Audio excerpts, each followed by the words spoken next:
रामायण की कहानी है, तो वीडियो को एंड तक देखते रहिए दोस्तों।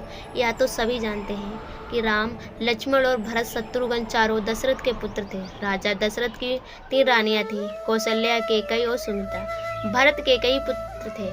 केकई के कहने पर रामचंद्र वन भेजे गए थे। रामचंद्र के वन जाने के पश्चात दशरथ की मृत्यु हो गई थी।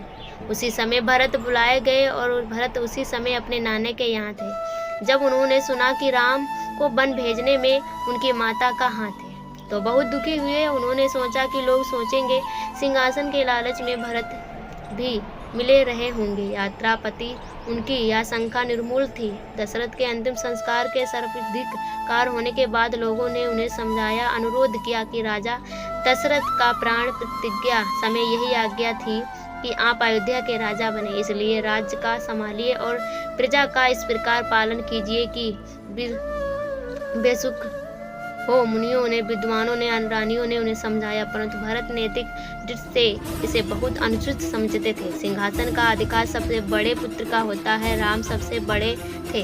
उन्होंने वन भेजकर उनसे सिंहासन हड़प ले, यह कैसे हो सकता है। सब लोग यह समझाया कि यह तो पिता की आज्ञा है, इसका पालन करना चाहिए, ऐसा आवश्यक है।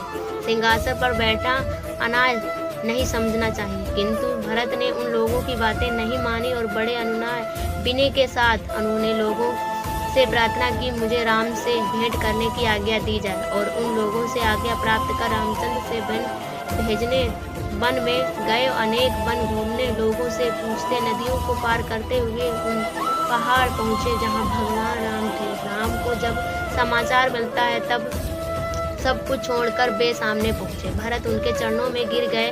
भरत ने जिस प्रकार राम से विनय की सारा दोष अपने सिर पर मढ़कर देख से क्षमा यात्रा की, यह उदाहरण है कि जिसकी तुलना तुलसीदास द्वारा उदाहरण सहित में मिलना। रामचंद्र कहा, पिता की आज्ञा से तुम राज्य का शासन करो। भरत ने राज्य को स्वीकार नहीं किया और अपना राज्य नियम से विद्या आपको मिलना चाहिए, में कोई अधिकार नहीं। तुलसीदास ने रामचरितमानस से इसका बहुत मौलिक वर्णन किया है। भरत को अनाय विनय के साथ लोगों ने रामचंद्र को बहुत समझाया, किंतु वहां अपनी बात पर अटल। अंत में जब राम किसी प्रकार नहीं माने तो भरत ने यह आज्ञा मांगी कि ये व्यक्तियों निवर्तन करूंगा, राज्य आपकी ही रहेगा, आपका प्रतिनिधि रहूंगा। भरत अयोध्या लौट आए और वहां उन्होंने सिंहासन पर राम के खड़ाऊ रखे और अपना रहन सहन तप सूर्ण के समान रखकर 14 वर्ष तक राज्य का संभाला। कितने दिनों तक उन्होंने बड़े विवेक बनाए और धर्म राज्य किया। कहानी कैसी लगी कमेंट में जरूर बताना दोस्तों। राधे राधे।